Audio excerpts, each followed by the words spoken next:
маем сафармо ай ноҳияи кангирд ними я хоҳиш дорум акай бобоҷон 88 ними я мардак дорум Камолдин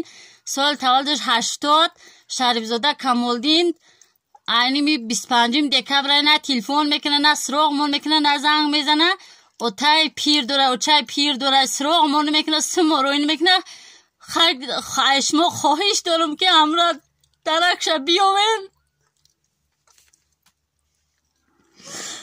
моро занг бизана суроғ куна на бачаро суроғ мегира на мана ягон хато хабарш нест ака илтимос мекунам ба шумо хоҳиш мекунам зиндаги мо зӯр омадаед намедонам ғами фарзандама бихӯрам این زندگی ده هیچ کره دستگیری نمیکنه که التماس میکنم خواهش میکنم که هم مرده که مرا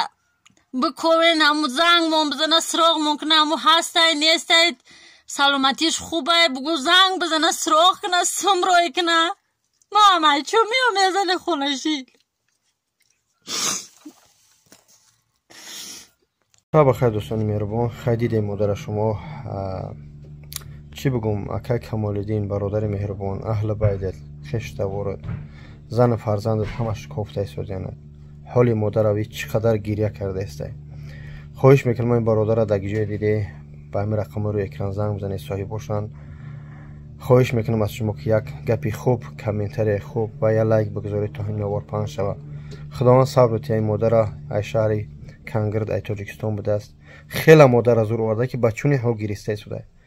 خدا نگهدار بارک و رحمت برای دستگیریتون که ویدیو را پهن میکنید الله شاید هرچی میکنم به خاطر الله به خاطر ملتم به خاطر وطن عزیزم میکنم التماس به نوارا پهن کنید اکا کمالدین رحم به فرزندات کن باز بگر به خونت نمیدونم در کجا هستی من گناهگار نمیکنم پس بلند نمیگم فقط خواهش میکنم که التماس به نوارا پهن کنید